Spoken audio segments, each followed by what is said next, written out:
Mesdames, Messieurs, bonsoir. La famille est sacrée, nous dit-on, mais dans la famille, certains membres posent souvent des actes inexplicables, dégradants et souvent méchants. Parmi les conflits familiaux en Afrique, les litiges fonciers sont souvent au devant de la scène. Et ce soir, c'est toute une famille en détresse que nous recevons avant de débattre autour de la question: devrait-on déposer plainte contre un membre de sa famille?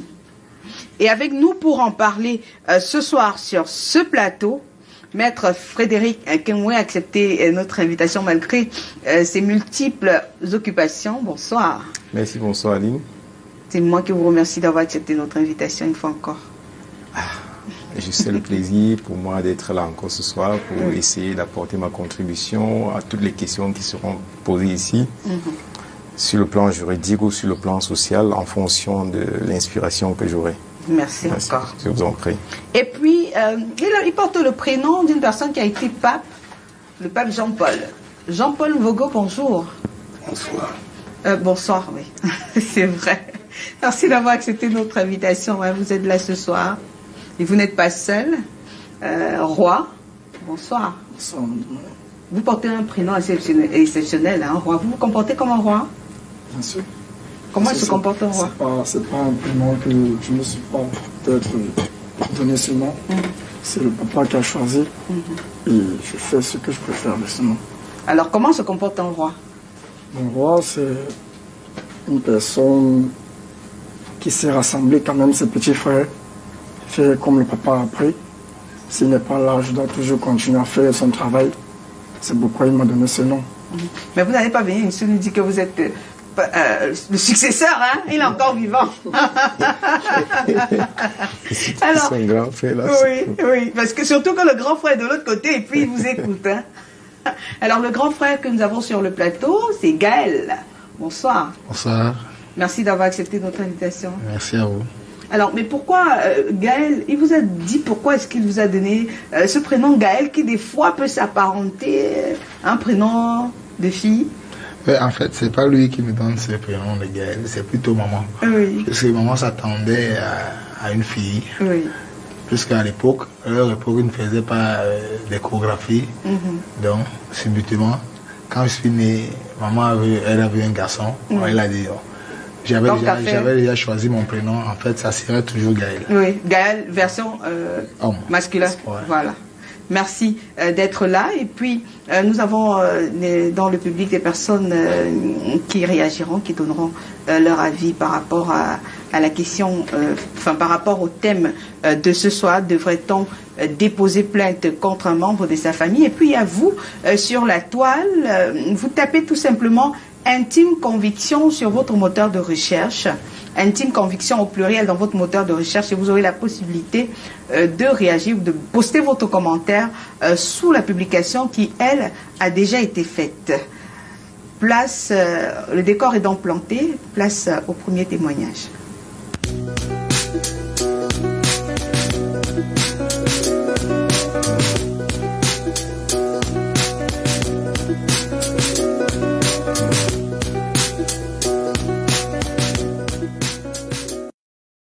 Alors, nous allons débuter cette édition par un remerciement à l'endroit d'un téléspectateur, Monsieur Gideon Suiven, pour l'aide qu'il a octroyée à Nathalie Gimbous, qui a été maudite et abandonnée par sa mère après un accident qui lui a valu d'être handicapée à vie. Gideon Suiven, donc vous êtes tout simplement une belle personne. Notre équipe vous a mis directement en contact avec Nathalie, et Nathalie a tenu à vous rendre cet hommage et à nous dire, voilà, elle nous a envoyé le reçu, alors que vous pouvez regarder de l'autre côté là, elle a envoyé le reçu pour vous dire, voilà, le monsieur, il m'a effectivement envoyé un peu d'argent, il m'a envoyé de l'argent, voilà, pour accompagner. Vous êtes tout simplement extraordinaire. Merci, Gideon Suiven. Alors, on va débuter avec vous, donc, Jean-Paul.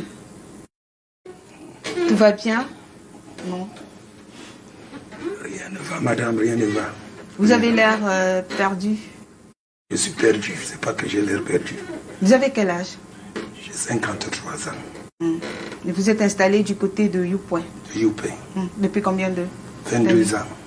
Depuis. Comment est-ce que votre installation de côté là s'est faite? Comment est-ce que vous êtes arrivé sur ce terrain de pratiquement 300 mètres carrés? Parce que je vis toujours au bord de l'eau, dans les campements, avec des jeunes. On avait une maison familiale et je louais. Mon papa a vendu la maison de Youpé de Neubel. Subitement dans mes pleurs, à ce temps-là, je faisais la mer à Number One Creek vers le côté de Manoka. J'avais un pilote, j'avais un autre gars qui m'enlevait l'eau à la pirogue. Donc on appelle ça le Belwata quoi. Quoi ça? Le Belwata, donc celui qui enlève l'eau à la pirogue. D'accord. Je suis resté un jour, j'ai commencé à me plaindre que voilà ma mère, elle est aveugle, ceci, cela, tout ce qu'on dit. Je rentre, je m'avais demandé à mon père me dit qu'il a vendu sa maison, plus qu'on disait que c'est lui qui nous tuait, nous tous, et ceci, cela. Subitement, j'ai pleuré au gars là, je lui ai dit vraiment, je ne sais pas comment je vais faire. Puisqu'il a vendu la maison, il vous a donné une partie? Oui. C'était ma partie là donc, que j'ai vu Sam, avec le peu que j'avais, que je faisais mon bain Amsterdam avec. Sam m'a dit, monsieur, vous n'allez pas vous plaindre. Mon grand frère m'a laissé un endroit là, il est mort. Moi-même, je vais rentrer au village. Mais j'avais besoin d'une pick-up, même si c'est en occasion. Je lui ai dit, je n'ai pas d'argent. Le peu que j'ai, c'est pour tourner avec. Il me dit donc que lui, il a un endroit. J'ai dit, il a un endroit. Il dit oui. J'ai dit, bon, attends. Quand nous sommes sortis de la mer, j'ai vendu le poisson. J'ai fini. Le lendemain, nous sommes rentrés. Quand nous sommes revenus le deuxième jour, je lui ai dit, bon, comme je n'avais pas le temps, après la vente, amène-moi dans cet endroit, je vois. Il me présente un marécage. Et à cette époque, là où j'étais, c'est les pirogues qui venaient garer là derrière pour enlever les oiseaux. Quand il y avait les oiseaux à Youpé, c'est les pirogues qui garaient là derrière. Il me dit, si tu as même n'importe combien, donne-moi. Je lui ai dit que j'ai 800 000. Il me dit, tu peux avoir des témoins. J'ai dit, j'ai appelé mon petit frère. Il me dit, attends, j'appelle aussi mon grand frère, il a Bonabéry. Il appelle son grand frère. Son grand frère amène un papier. Il s'appelait comment? Sam. Sam, vous n'avez pas le nom de famille de celui qui vous l'a vendu? Non. Vous avez oublié? Plus que oui, très longtemps. Parce que moi, je n'ai pas de souvenirs dans ma tête. Parce que même les dates de mes enfants où ils sont nés, si je te dis que je ne connais pas, tu vas croire que c'est des blagues. Donc, c'est comme Sam ça. a amené son témoin, Sam le vendeur. Oui, il a amené justement son grand frère parce qu'on avait fait ça à Youpé Bainat. On a un bar là à côté. On est entré là dans un bouquaro, on a essayé de faire les papiers, son grand frère a fini de signer. On a mis tout ça, on a fait la facture à mon nom, mon petit frère. J'ai pris ces papiers, je lui ai remis. Je lui ai dit donc il faut qu'on cherche la route pour voir qu'est-ce qu'on va faire pour que les papiers soient nets et clairs. Donc cette première vente a été faite, ce premier reçu portait votre nom. Oui, ce n'était rien qu'un simple reçu. Qui portait votre nom. Oui. Oui. Plus que son grand frère avait amené un autre papier. Donc le papier qu'ils avaient pour venir certifier que c'est leur endroit. Donc on a seulement fait ça comme ça verbalement. On m'a remis le papier. Ils ont enlevé les autres papiers qu'ils m'ont donné. J'ai tourné les deux, j'ai remis à mon petit frère. Avec le reçu, vous avez tout donné à votre frère? Tout. C'est votre frère? Tout. Je suis resté. Personne entre eux. Même Dieu le sait, même les gens qui m'entendent le savent très bien. J'ai vu qu'à Youpé, pendant les 22 ans, moi et mes enfants, c'est David qui est né dans cette maison. J'ai fait tout et tout. Je suis allé prendre sa maman, nous avons commencé à vivre. Elle m'a aussi donné 4 enfants. Alors, qu'est-ce qui s'est passé? Qui vous a dit que le terrain a été vendu? C'est mon fils David, l'homonyme de mon père même. Moi, je n'ai pas été au courant. Parce que le week-end, votre frère vous a appelé? Oui, le week-end, mon frère m'a appelé. Il est venu me prouver à la maison, il me dit, il part en mariage à village, mais comme c'est les mariages, les églises réveillées, il sait que moi, je ne pars pas dans les églises réveillées parce que je n'ai pas les chaînes qu'on va couper. Parce que c'est le mot toujours que je l'ai dit que je ne pars pas dans l'église réveillée, hormis du catholique. Il me dit, oui, ma femme voulait t'inviter, mais allons d'abord, je te donne une bière. Je quitte, je m'en vais boire une bière avec lui. Subitement, il me laisse la bière. Là où est-ce que j'étais assis. Il me dit, attends-moi là 1 minute, contrôle ma bière. Il contourne le derrière. Il va trouver les locataires. Il commence à les remettre 2 mois. Il les demande de partir. Les locataires disent qu'il les a donné un délai jusqu'à le 10 décembre. Je suis là, il revient. Votre propriété à vous? Oui. Votre maison? Oui. Mon petit frère revient, il me prouve, il me donne encore 2 billets. Il enlève 2000, il me remet. Il me dit, va boire le pouron avec 1000 francs. J'ai dit que mon frère, toi-même, tu vois que tous ces derniers temps, si je ne travaille pas, parce que tout ce que je fais, c'est la manutention. Si je fais la manutention et je ne suis rien qu'un temporaire, si j'ai 5000, ils en envoient celui de la maison 2000. Moi aussi, on me donne 3000. C'est cela que j'avais décidé que la première chambre que ma grande sœur était sortie, plus que j'étais avec le papa seul. Et il n'était pas là, que les locataires commencent à lui remettre au moins cet argent pour qu'il essaye de manger. Pendant ce temps que je cherche l'argent de l'école pour les tout petits et les grands. Donc à un moment donné, vous revenez et on vous dit... Je rentre à la maison le samedi là. C'est le samedi c'est passé. J'entre dans la chambre, je trouve un attroupement là dehors. Moi, je traverse moi, j'entre. J'entre dans ma vieille cabane.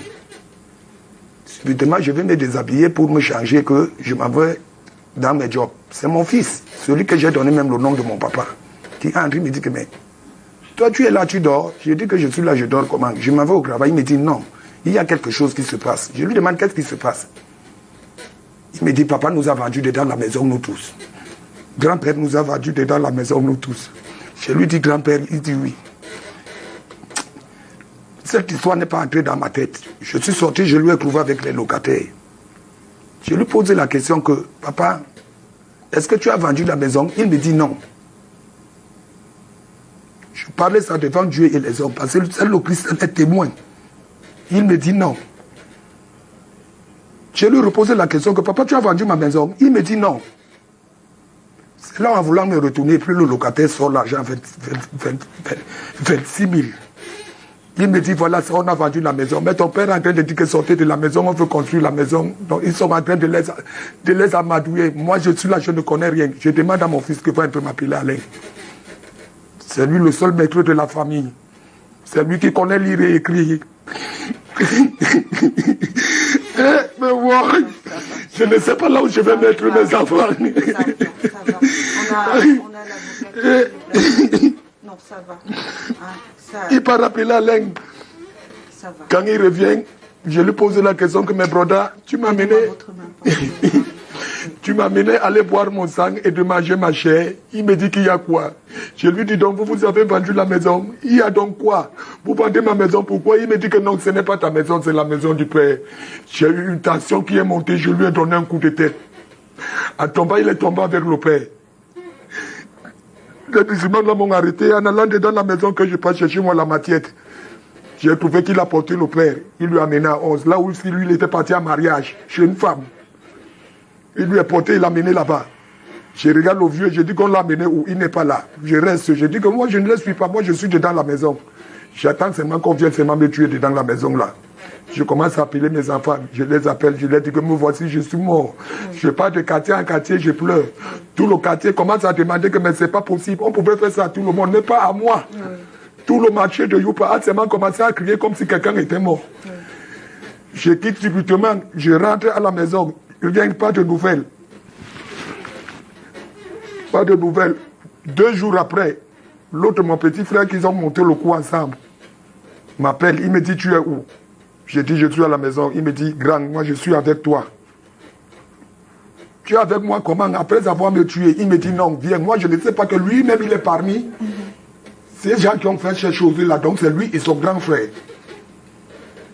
Alors, on va laisser parler un peu peut-être, le temps que papa se remette un peu, Roi. Vous allez nous dire la suite, le temps qu'on va laisser papa se remettre un peu de ses émotions. Vous dites-nous, est-ce que vous saviez que les papiers du terrain avaient été mutés au nom de votre grand-père? Voilà, à cet effet, je l'ai su, j'ai appris quand j'ai eu vente de maison. Quand quand papa m'appelle, je ne suis pas dans la ville. J'étais à Yaoundé. Il m'appelle à 23h. Je décroche, je dis, papa, allô? Il me dit, j'ai échoué. Il dit, qu'est-ce qui se passe? J'ai échoué comment? Il me dit, j'ai échoué. En pleurant, en criant. Je dis, calme-toi un peu. Il me dit, tes oncles ont vendu la maison. Il dit, quelle maison? Je parle. Il me dit, la maison à Yopé. Il dit, la maison familiale. Il me dit, moi, j'ai été abattu à l'instant, sachant que c'était la seule maison qu'on avait. Mais comment, est-ce que vous avez demandé à votre papa comment est-ce que ça s'est fait que Justement, les papiers ne soient pas... Justement, quand j'ai appris cela, j'ai dit à papa qui patiente, le lendemain, je prends le premier bus pour arriver sur Douala, pour qu'on en parle. Quand je suis arrivé, j'ai vu le papa.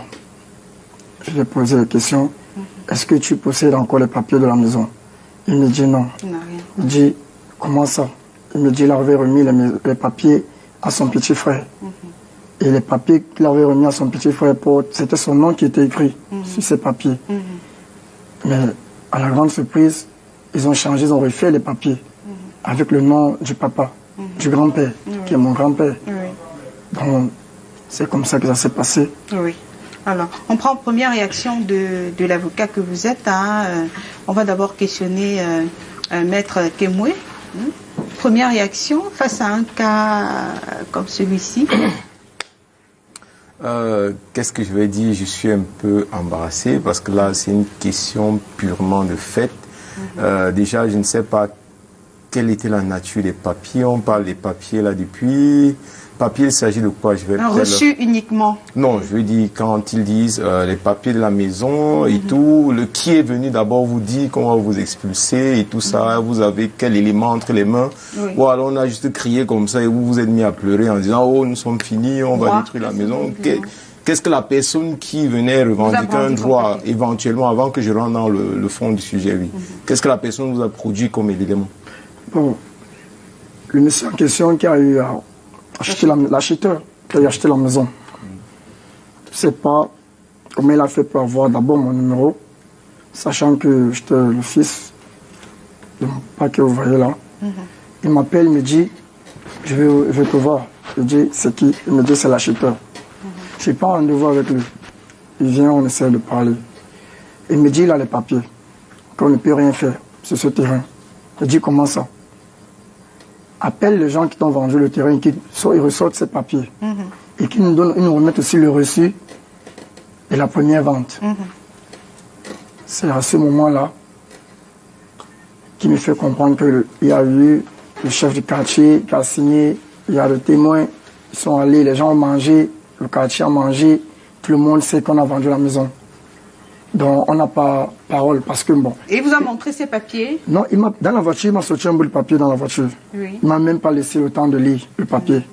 En me disant que si on ne sort pas de la maison, parce que moi j'ai voulu utiliser la brutalité en ce moment-là, quand je lui ai fait comprendre que si il a l'argent, mais il n'a pas le reste du monde. Il peut avoir le pouvoir parce qu'il a les moyens. Donc vous n'avez vu aucun papier? Je n'ai vu aucun papier, c'était juste un reçu. Il ne m'a même pas laissé la peine de lire ce papier. Non, mais je pense que vous avez peut-être été pris par le feu de l'intimidation. Et peut-être qu'au fond, il n'y a même rien. Donc, je ne sais pas pourquoi vous vous alarmez. Qui vous a dit qu'il y avait 2 mois pour partir, Gaël? C'est le démarcheur. Le démarcheur qui dit, il vient, il dit à la petite sœur, il ne dit même pas au vieux, il dit à la petite sœur que non, déjà, vous avez 2 mois pour libérer la maison. Même pas 2 mois, moins de 2 mois. Plus parce que il a dit le 10 décembre. Le 10 décembre. Il vous a remis un document. Il n'a rien. Donc aujourd'hui, là, il y a un deuil qui est installé à la maison alors qu'il n'y a peut-être rien au fond. En fait, il a parlé verbalement. Okay. Et puis, ils n'ont pas de papier de la maison. Ils n'ont aucun papier. Et puis, leur oncle leur a dit effectivement qu'il a vendu la maison. Non, en fait, je vais y arriver certainement. Mais je vais dire, jusqu'ici, ils n'ont reçu aucun document pour apprécier et voir le monsieur à quel élément. Est-ce qu'il a un titre foncier? Est-ce qu'il n'a que les documents de cession de vente qu'on vend un peu partout? Déjà, est-ce que ce terrain avait un titre foncier? Ça, c'est la première question que je vais poser. D'accord. J'ai entendu tout à l'heure parler de marécage et tout le reste, c'est ça? Oui. Voilà. Ils ont remblé. Ça fait 20 ans qu'il y avait le marécage. Bon, déjà, je vais dire quoi? Je vais peut-être situer un peu le débat pour dire, voilà, nous avons, les terres sont constituées, c'est-à-dire l'espace au Cameroun. Nous avons donc, je peux dire, des domaines qu'on appelle la domanialité. Donc on a le domaine public, on a le domaine privé des personnes morales de droit public, on a le domaine national, le domaine privé des personnes morales de droit public. Et si les terrains. Non, c'est comme non, il faut que vous compreniez parce que là, je dis, il y a un deuil qui est installé à la maison alors qu'il n'y a rien certainement. Donc, est-ce qu'ils ont un titre foncier eux-mêmes? Non, pas du tout. La personne qui se prévaut être propriétaire ou bien qui a acheté et qui leur donne 2 mois, il n'a rien communiqué comme élément qui atteste de ce qu'il est propriétaire et qu'il a le droit d'expulser les autres ou de leur demander de partir de là. Puisque pour lui, il n'a pas acheté il n'a pas acheté le terrain auprès de Jean-Paul Morogo. Non, il a acheté d'abord quel terrain, c'est quelle vente, c'est quel achat. Il faut bien comprendre. Moi, j'étais en train d'en venir. Vous n'avez pas permis d'y arriver. Parce que pour qu'il y ait une transaction immobilière, les conditions doivent être réunies. Donc, vous n'avez pas le droit de passer un acte de vente sur un immeuble sur lequel vous n'avez pas de titre foncier, parce que le seul élément qui certifie de la propriété immobilière, c'est le titre foncier. Donc, on ne peut pas passer des actes de vente sur un immeuble qui n'est pas immatriculé. Ça, c'est interdit et ça peut faire l'objet de poursuites pénales. Voilà, parce que celui qui a vendu, donc voilà peut-être une arme qu'ils peuvent peut-être brandir. Donc, je ne sais pas, ils sont en train d'installer un deuil à la maison alors que au fond, il n'y a pas lieu de s'alarmer outre mesure. Voilà. Alors, vous nous dites que depuis un moment, vous recevez des coups de fil, des menaces de la part de qui? De l'acheteur, puisque bon là, son démarcheur est toujours constamment. Non, il est venu me sortir. Il est toujours en train de suivre le papa. Qui ça? Le monsieur, le démarcheur, son démarcheur. Hier soir, il a essayé de causer un peu avec moi. Il me dit, il a besoin que je sorte dans la paix. Il a 300 000 francs à me donner. Je lui demande que je ne refuse pas tes 300 000. Mais regarde mon bataillon que j'ai. Je savais que là où je suis installé, même si un tourne, il va venir entrer. Il sait qu'ils ont quelque part là où peut-être se recaser. Moi, j'ai les filles dehors. Aujourd'hui, les mariages ne tiennent pas. Si elle quitte un mariage, elle va aller où? Votre papa a dit quoi? Qu'est-ce qu'il a dit? Est-ce qu'il est d'abord là? Je t'ai dit que les grands, comment on les appelle, les grands loups, pour manger tout son argent, comme il n'a plus la tête, c'est eux qui l'ont récupéré. Est-ce qu'il est là? Personne ne le voit. Ni moi, ni ma grande soeur, ni j'ai un autre petit frère qui est à l'étranger. Lui non plus n'a pas été informé, alors que nous sommes 5. Alors votre papa a disparu de la circulation? C'est l'autre qui l'a amené. Celui qui a tout organisé et fait les papiers, donc celui que j'avais donné de faire les papiers, il a appelé l'autre qui est parti s'installer au village, toujours par sa malhonnêteté qu'il avait fui. Mon père n'est jamais parti au village un jour. Mon père n'a jamais habité au village. Mon père ne connaît pas le village. Ma mère a été enterrée en Djonjo, mon grand-père en Djonjo, tout le monde, ils sont enterrés en Djonjo. Presque tous mes cadavres. C'est là, dedans cette maison même que j'ai enterré la plantation de tous mes enfants. Toujours dedans cette maison. Même ce matin, quand il est venu, il m'a dit de partir. Je lui ai demandé que mon frère, le démarcheur, je lui ai dit que mon frère, je ne refuse pas. C'est le locataire qui lui a demandé que, mais tu dis que ton patron a dit qu'on va lui donner 400 000. Mais même les 400 000, vous ne lui donnez même pas que peut-être, il cherche même à aller couper même la boue quelque part. Et nous autres qui sommes d'abord comme les locataires de cette maison. Alors, dites-nous, maître, quelqu'un qui arrive, qui est le démarcheur et qui vous demande de partir, est-ce qu'il peut engager une action, bien sûr, il peut aller directement se plaindre, je ne sais pas, dans une unité de gendarmerie ou de police. Il peut déposer une plainte contre lui pour trafic d'influence, menaces et tout le reste. Le monsieur vient lui dire ça en vertu de quoi? Il n'a aucun élément, trouble de jouissance et tout ce qu'on peut balancer là-dedans. Il peut aller justement rencontrer, je ne sais pas, les autorités. Puisqu'il est venu à son domicile, ça c'est dans l'action. Vous connaissez le nom? Oui. Bon, allez au commissariat demain, vous faites une plainte pour trouble de jouissance, menaces, ainsi de suite, et vous déposez, on va le faire convoquer. Et la prochaine fois qu'il vient, on va le faire convoquer. On a déjà même commencé à faire sortir les choses à la maison. Les autres, je ne sais pas qui l'a fait. Je suis venu, j'ai trouvé tout un lot de choses dehors. comme il a amené C'est deux votre personnes. maison ou c'est la maison de qui déjà? Parce que peut-être j'ai perdu. Ce sont ses C'est enfants. ma maison. Non, je veux dire, mes c'est enfants. votre maison. Oui. Ah, vous, c'est vous qui l'avez Oui, acheté. c'est moi qui l'ai acheté à 800 000 chez le garçon que je vous Il dis a ça. acheté le terrain. Puis ils ont détourné les papiers comme ils ont détourné. Non, j'ai dit, ils n'ont aucun élément et ils ne peuvent rien vous faire. Vous avez compris? Ils ne peuvent rien. Qu'ils vous apportent les documents qu'ils ont et vous allez les poursuivre. J'ai dit déjà que c'est interdit de vendre une propriété immobilière, du moins je veux dire une maison ou tout ce qui est... Du moins il est interdit de faire des transactions immobilières sur des espaces qui ne sont pas immatriculés. Ça, c'est une interdiction légale. Et ça, les gens Voilà. devraient le Et savoir. de deux, parce que- on ne peut pas avoir un titre foncier sur un espace du domaine public naturel. Donc, il est impossible, si tant est qu'on a dit tout à l'heure que c'était un marécage. Non, ça, c'est un espace du domaine public naturel et donc il ne peut pas faire l'objet d'appropriation ou alors d'immatriculation. Donc, moi, je serais curieux de savoir si le monsieur a Comment un ça titre se passe? foncier qui... Il n'y a pas de titre foncier là. Voilà, donc pour Alors- le moment, vraiment, vous avez installé un deuil à la maison qui n'a pas lieu d'être. C'est très pertinent ce que vous dites, Père. Enfin, on arrive à voir un peu le sourire parce que finalement, il y aura peut-être une voie de sortie. Mais dites-nous, vous me dites que depuis cet événement, depuis ces quelques jours, votre papa n'est pas normal. Qui vous a appelé? Moi, Qu'est-ce que les voisins vous disent? je reçois les appels tout le temps. Même à partir de 3 heures du matin, on m'appelle, on me dit ça ne va pas. Je dis qu'est-ce qui ne va pas? On me dit ton papa, il envoie les cris, tellement des cris, des grands cris. Dans la nuit, il n'arrive pas à dormir. Il s'appelle toujours aussi le voisinage. Quand il crie, il pleure. Il demande à sa maman qui est ma grand-mère, qui est morte, où est-ce que tu m'as laissé? Et avec tes petits-enfants, qu'est-ce que je vais devenir? Qu'est-ce qu'ils vont devenir? Il parle donc tant de choses qu'il parle tout le temps. Il crie toujours, il pleure trop. Comme vous voyez, même devant vous, à cet effet, il est toujours en train de pleurer. Nous sommes là maintenant, quand on va arriver à la maison, on va le laisser. Peut-être chacun va prendre sa route, parler où il peut se reposer. Lui, il ne va pas dormir.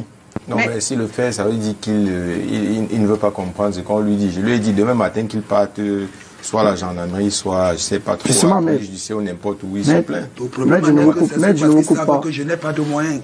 Mais je ne vous On coupe vous a pas. dit qu'il faut les Oui, moyens pour aller... Justement, puisque où il est, on a connu, donc on sait déjà ses points de faiblesse, qui n'a rien. Parce que même le dimanche arrivé, il a dit devant moi, on a failli aller au même.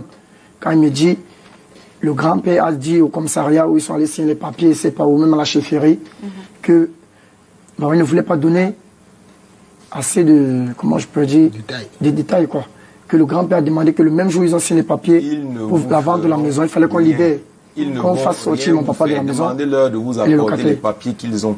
Ouais. Vous avez compris. Et déjà, j'ai dit, allez dans une unité de police ou de gendarmerie, déposer une plainte contre eux pour menaces, troubles de jouissance et tout le reste. Et même violation de domicile. Quand ils viennent vous Ah, les de chasser, violation de domicile. voilà.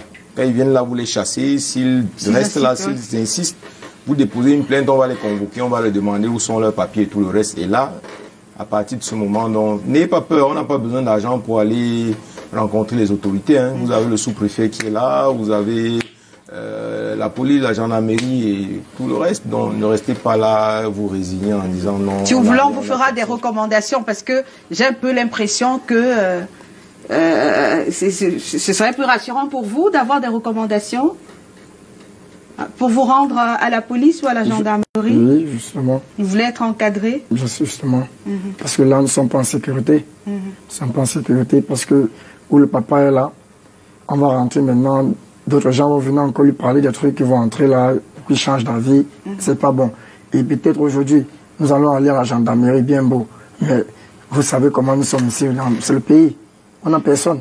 C'est pourquoi nous sommes là aujourd'hui, que ceux-là qui sont là-bas aussi, s'ils peuvent nous venir en aide. Qui nous viennent en aide vraiment. Parce Non, que, les parce que où nous autorités sommes vont là, faire quelque les chose, autorités ne vous aujourd'hui, on va inquiétez arriver là-bas. Non, Lui, il va arriver. Ne vous inquiétez pas. C'est un grand loup. Parce que c'est un grand loup. Quand il va arriver, lui, il n'a même pas besoin de se présenter. Non, s'il était Il gère grand tout à loup, distance. S'il était grand loup, il n'irait pas acheter un marécage et venir vous menacer. Les grands loups n'achètent pas les marécages. Donc n'ayez pas peur de ça. C'est une menace inutile. Pour vous intimider. Voilà. Alors, on va prendre la vidéo, on va prendre cette vidéo, et puis juste derrière, on va débattre autour de la question, devrait-on déposer plainte contre un membre de sa famille? Bonsoir au plateau de intime conviction par rapport au thème du jour qui parle de porter plainte à un membre de sa famille. Je trouve ça inutile. Parce que lorsqu'on porte plainte à un membre de la famille, s'il vous est proche, c'est vous qui allez dépenser. S'il y a des problèmes, c'est vous qui allez encore être indexé comme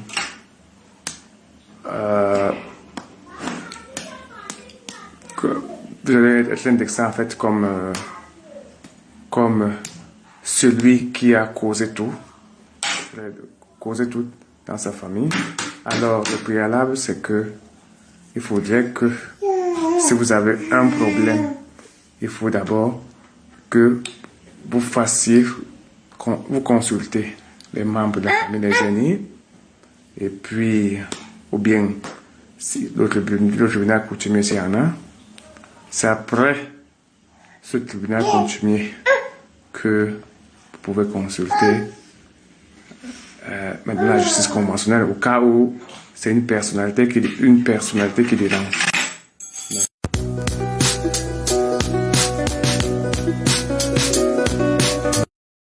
Alors, je rappelle que l'émission en direct sur la page Facebook Télévision, je m'en vais lire quelques réactions autour du thème « Devrait-on déposer plainte contre un membre de sa famille ?» Norbert Mboki nous dit « Normalement, ce n'est pas bien de porter plainte à un membre de la famille parce que le tribunal coutumier existe. » Et puis Arishi Bami qui nous dit « Pour ma part, ce membre de ma famille, en vendant ma maison, ne m'a pas considéré comme son frère. Je porte plainte, en retour, je porte plainte pour aller dans le même sens que lui. » Koboupia nous dit « Aline, la famille est sacrée, on ne touche pas, mais si la nature a fait l'un de nous une brebis égarée, nous ferons violence malgré tout de laisser la justice faire son travail. » Alors, Carole Ndemeni nous dit « En tant que frère, comme on le dit, rien ne le pousse à poser de tels actes. Mais une fois qu'il le fait, on laisse le côté familial et on le traite comme un vrai délinquant. » Il y a beaucoup de réactions qui arrivent. Alors on va prendre la transition. Juste derrière, on reçoit Sa Majesté Claude Bélibi, chef supérieur de la communauté Betty Centre-Est Littoral.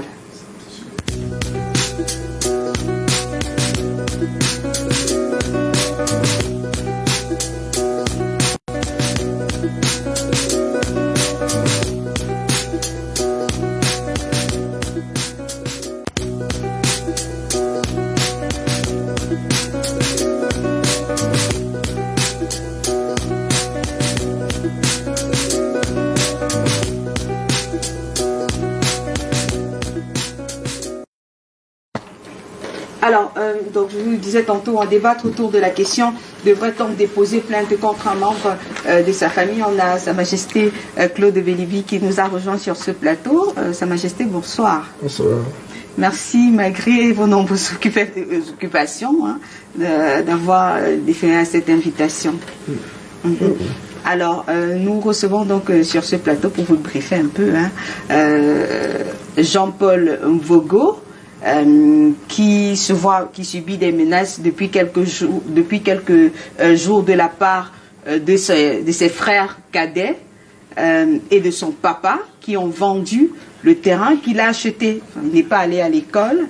Donc, quand il a vendu son terrain, il a remis le reçu à son frère, qui a fait une sorte de mutation. Il a mis les papiers au nom de son papa. Donc, aujourd'hui, il est menacé d'expulsion. Il y a des gens qui arrivent, qui lui font des menaces et autres. Maintenant, comme c'est une affaire de famille, comment le chef que vous êtes, comment vous gérez ce genre de problème, les problèmes fonciers en famille? Comment est-ce que le chef que vous êtes, les chefs que vous êtes, avez l'habitude de gérer ce genre de litige? Je dis merci de l'invitation. Et vous entendre parler, c'est M. Mvogo, c'est ça? Voilà, Jean-Paul Mvogo. Jean-Paul Mvogo.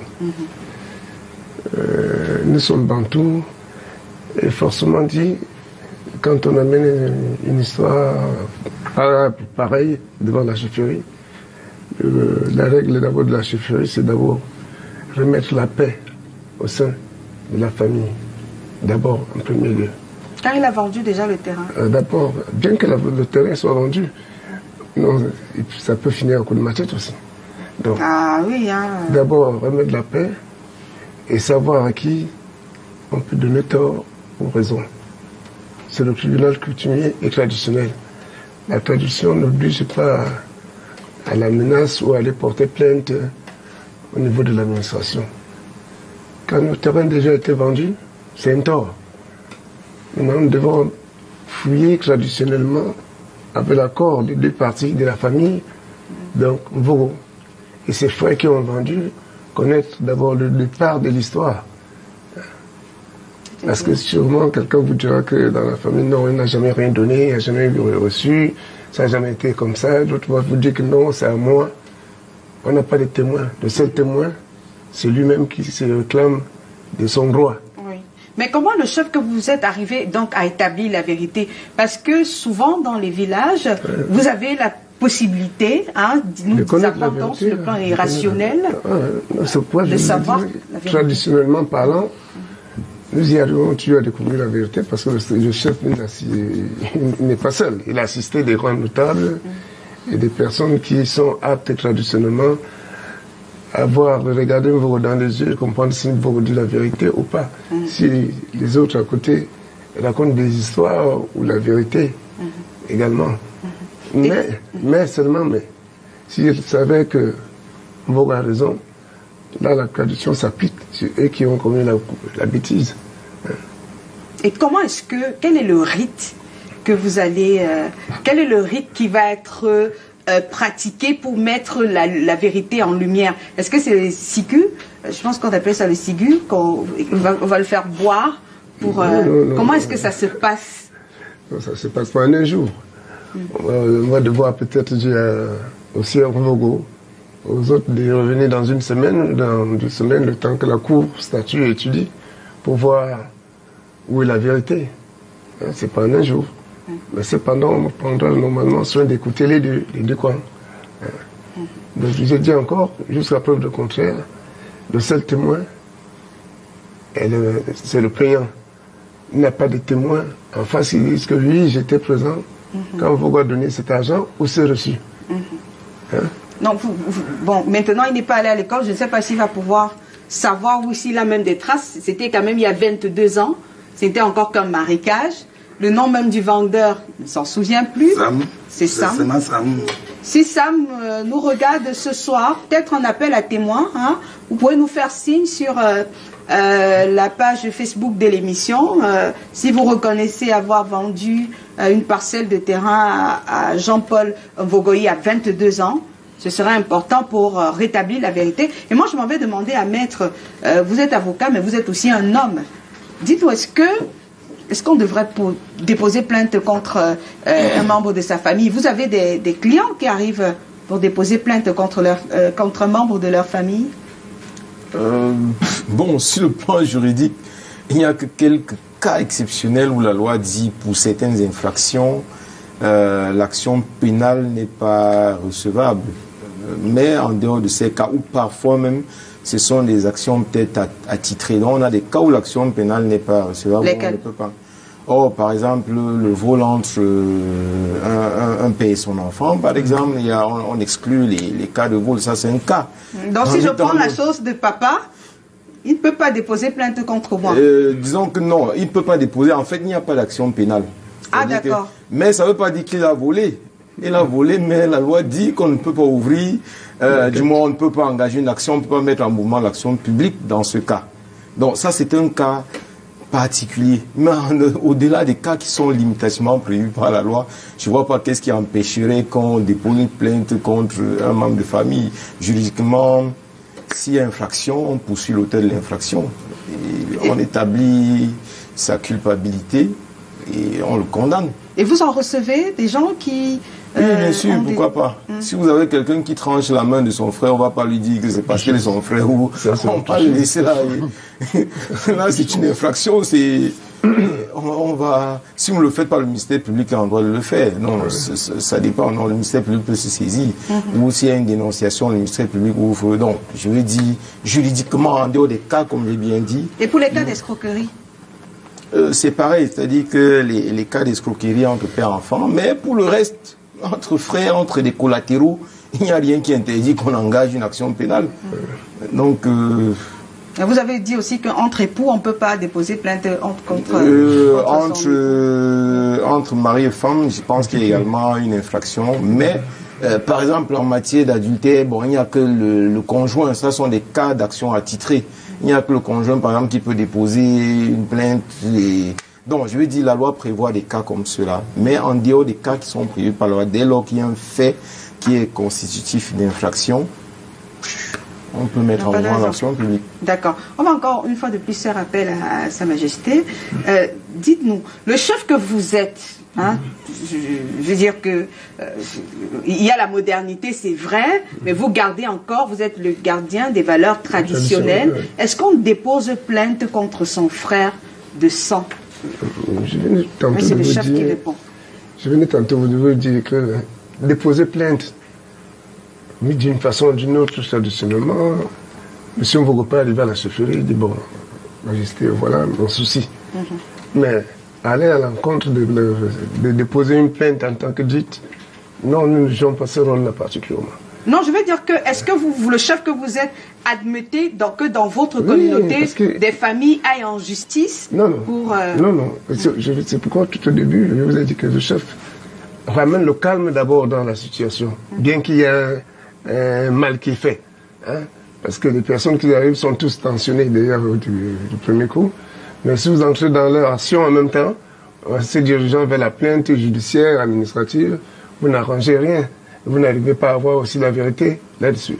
Il faut d'abord les ramener à l'ordre, que chacun sache qu'ils sont d'abord frères et qu'on est du même communauté.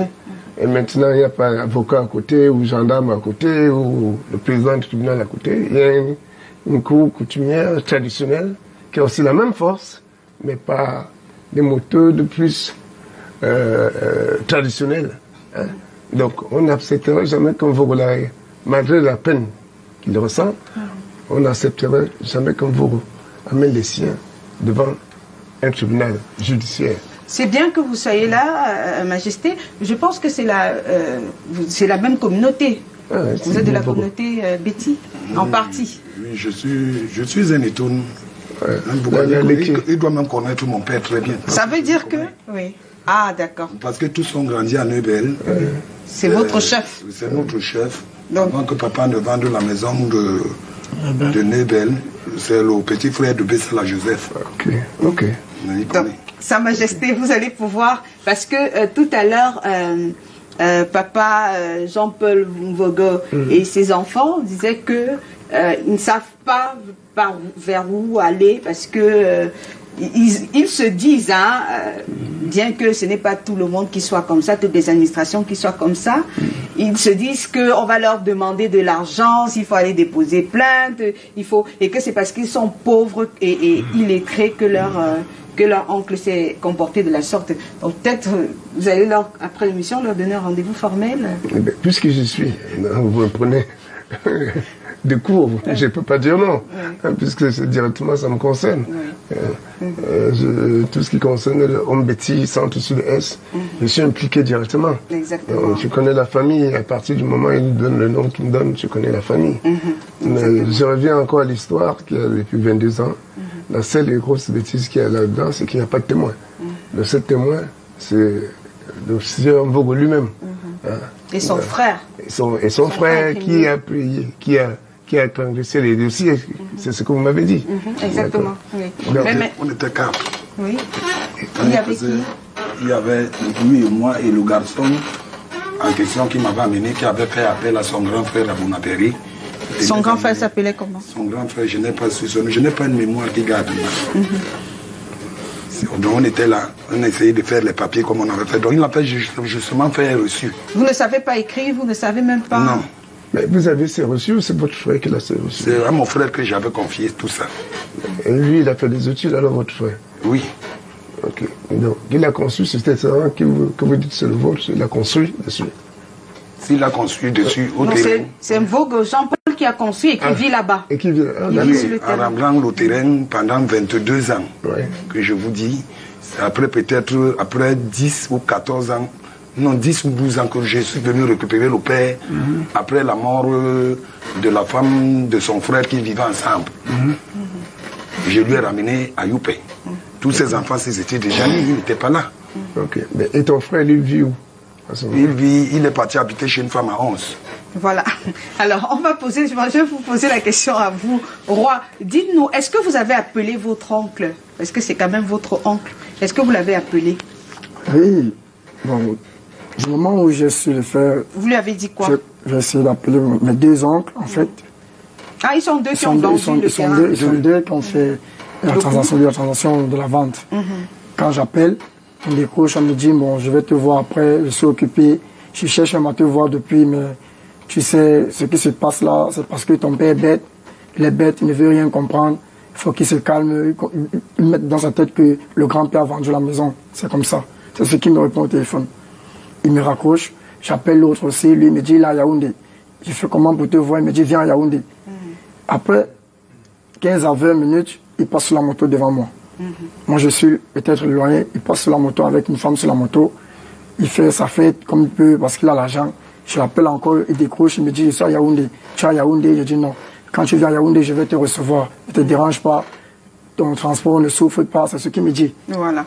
D'accord, comme une faveur qu'il vous fera. Gaël, on va pouvoir donner le micro peut-être à Gaël, qui est le fils aîné de Jean-Paul Mvogo, pour qu'il nous dise comment est-ce que l'aîné qu'il est a abordé la question. Est-ce qu'en tant qu'aîné, Gaël, alors est-ce qu'en tant qu'aîné, vous êtes rapproché de vos tontons, parce que ce sont vos oncles, pour demander ce qui se passe?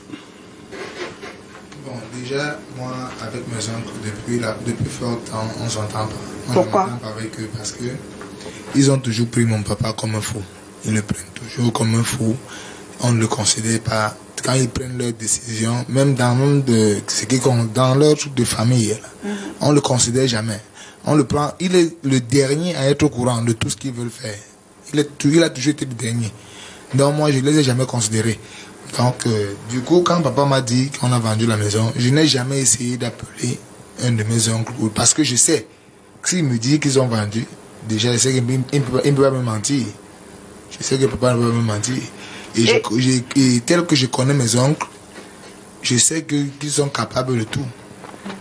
Donc, vous n'êtes pas en bon terme avec vos oncles? Non, je n'ai jamais été en bon terme avec eux. Et pourquoi est-ce qu'ils méprisent votre père? Ouais, parce que papa est comme il est, puisqu'ils savent que... Il est comme il est comment? Comme ils savent qu'il ne peut pas écrire, il ne peut pas lire. S'ils ont vendu donc, ils savent que c'est comme ça que papa est. Papa est le seul qui ne soit pas allé à l'école dans la famille? Dans la famille, oui, parmi ses frères. Sauf avec la sœur et sa grande sœur aînée aussi. Ils sont deux. Ce que je veux bien comprendre. Oui, Majesté. La maison où vous habitez au jour d'aujourd'hui? À Youpé. À Youpé. Toujours dans la même maison. Oui, c'est celle depuis 22 ans. Oui, bien sûr. C'est celle-là qui est vendue déjà? Bien Oui. sûr. Elle a été vendue à qui? On dit à un musulman. Moi, je ne connais même pas. On dit à un musulman. Est-ce que quelqu'un est venu vous demander de sortir de la maison? Oui, ce matin. Il m'a demandé qu'il me donne jusqu'à mercredi. Qui vous a demandé? Son démarcheur. Non, mais attends. Oui, c'est pour Qui cela que vous a demandé de sortir? Ne parlez pas de démarcheur. Qui s'est présenté devant vous pour vous dire partez d'ici, c'est vendu? J'ai dit, c'est ce monsieur, mon fils a même son numéro là. Si, mais ça, c'est des personnes qui les influencent. Ils sont en contact avec moi. Ils sont terrifiés. Non, il n'y a pas besoin d'être terrifié. Oui, il y a plus de peur là que de mal. Quelqu'un ne peut pas venir te sortir de la maison du jour au lendemain parce qu'on lui a dit c'est vendu. C'est vendu où? Qui? La loi est là. Qui a donné l'ordre de venir te sortir de la maison? Montre-moi le papier qui dit qu'on doit t'expulser de cette maison. Qui? C'est les bases simples. Alors, lui, ils savent qu'il n'est pas allé à l'école. Non, mais il dit qu'on lui a mis ses affaires dehors. Non, qui peut te mettre? Tu as des grands garçons. Ils ne vivent pas ensemble. Il dit qu'il a retrouvé ses affaires. Non, mais attends. C'est une chose dehors. Ah, mais... Le monsieur même est venu, il est entré aujourd'hui, il m'a proposé, il me dit, je t'avais dit hier que non, laisse, il faut que tu quittes. Bon, le grand patron a accepté qu'on va t'ajouter 400 000 pour que tu cherches à avoir un crédit. Qui c'est le grand patron? Je ne sais pas. Mais non, mais où sont tes enfants dans tout ça? Mes enfants ne sont pas avec moi, ils sont déjà grands. Mais oui, mais dans quand une situation Comment est-ce que comme vous ça, vous comportez? Oui, bien sûr, c'est ce que le chef Justement, veut dire. moi j'ai voulu utiliser la méthode qu'il fallait utiliser quand le monsieur est arrivé, parce que j'ai dit, moi je ne suis pas son ami, il s'agit de ma maison qui est en train de partir. ouais. C'est ma maison qui est en train de partir, donc je ne peux pas être ami avec lui pour causer de ça. On essaie, on me calme toujours, on me calme. Qu'est-ce que vous avez fait, Gaël? Bon, déjà, là, moi, c'est tout à l'heure là que je suis au courant que le démarcheur était le matin à la maison. Puisque hier matin, j'ai voyagé. Je suis rentré là tout à l'heure. Je suis rentré vers 19h, 19h30. Et vous laissez votre papa menacer comme ça? Non, papa doit m'appeler quand il y a une situation, mais il ne m'appelle pas. Mais vous avez dit que votre papa est perdu. Ben, papa, quand... Aline. Papa, il est perdu, mais mon numéro de téléphone est toujours dans son téléphone. Est-ce que vous prenez des nouvelles de votre papa? Oui, je les prends, pas mon petit frère, pas mon jeune frère, je les prends toujours. Vous prenez des nouvelles de votre père? Votre père n'a pas de téléphone? Mais il décroche, elle décroche le téléphone. Ah bon, hein? Ah d'accord. Ah d'accord. Il décroche pas. Sa Majesté vous a rassuré. Vous êtes rassuré au moins aujourd'hui? Oui, non. Déjà là, moi je vais faire l'effort d'aller faire quelques semaines là-bas à la maison. Oui. Parce que moi aussi je voudrais voir cette personne qui a sorti des choses à la maison. De face, il faut bien qu'il y ait une tête. Tu ne vas pas poursuivre les gens dans le vide. Mais papa dormira avec qui ce soir? Nous deux. D'accord. Vous dormirez avec votre papa? Oui. Parce que moi, je croyais qu'il va dire que c'est ses frères qui sont venus sortir les affaires de la maison. Des inconnus. Non. Que j'attendais. Ses frères, depuis où il y a eu vente, Je ne les ai jamais pris. Mais la vente a eu lieu quand? Samedi, on me dit c'est samedi. Mais quand on vend une maison, on ne vend pas ça en cachette. Il faut bien que l'acquéreur de la maison soit peut-être dans les lieux où il y a des témoins, il faut bien un indice quelque part. Il y a bien... Pendant cette année de ce monsieur, moi et lui, on se voyait tous les jours parce qu'il a eu à construire la première immeuble là devant mon voisin. Les deux autres immeubles qu'il est en train de mettre derrière ça a cassé toute la maison. Et qu'est-ce qu'il a fait? Je suis allé lui voir, j'ai toujours vu son monsieur là, je lui ai dit que bon, mais regardez, il m'a dit non, attends, quand on va finir la construction, on va essayer de réparer ta maison. Mais aujourd'hui, il me dit qu'il m'avait confondu avec mon petit frère. Je lui demande que, mais vous voyez quelqu'un dans une maison tous les jours. Vous ne m'appelez même pas, ni de m'informer, ni rien. Sa Majesté aidera très certainement peut-être à y voir plus clair, il a dit solennellement ici. Alors, moi je vais d'abord poser la question à Sa Majesté pour finir avec vous, Maître, pour que vous nous disiez quelles sont les précautions dont il faut s'entourer lorsqu'on veut acheter un terrain. Moi j'interpelle Sa Majesté parce que, on va faire au moment de la synthèse déjà, la synthèse d'abord.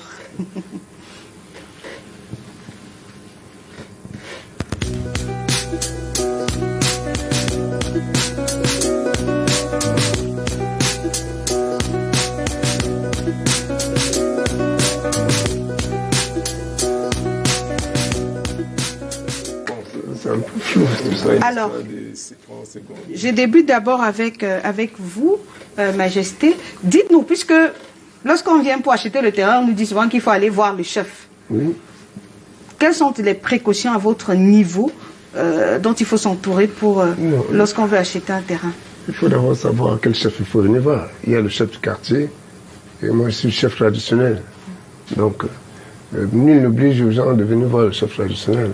Le chef du quartier est plus apte à ce genre de situation. Mais maintenant, quand la personne qui va acquérir de son terrain veut vraiment mettre, je vais dire quoi, une force bien dessus pour se rassurer que bon, ça s'est passé traditionnellement comme ça se doit, hein, et qu'il ne risque pas. Parce que la tradition porte aussi ses préjudices et ses raisons. Hein. Donc, traditionnellement, le mensonge ne peut pas avoir lieu. Hein. Si c'est un terrain volé, si c'est quelqu'un qui va arnaquer le terrain, nous savons comment celui-là peut porter des conséquences, d'autres conséquences après. Lesquelles, par exemple? Il faudrait qu'on sache. Je ne saurais vous les citer ici. Hein. C'est secret? Ça, c'est secret. Sauf que si tu viens déconner au sein de tous tes parents en disant, bon, j'achète ce terrain, et que le vendeur qui te vend ce terrain n'est pas le propriétaire de ce terrain, attention, ce n'est pas celui peut-être qui achète qui a le malheur, c'est celui qui vend. Hein, que la traduction se rabat sur lui après. Parce qu'il joue à tort. Bon, il vient me mentir, il va mentir toute la cour. Et après, nous, on se retire, c'est autre chose après.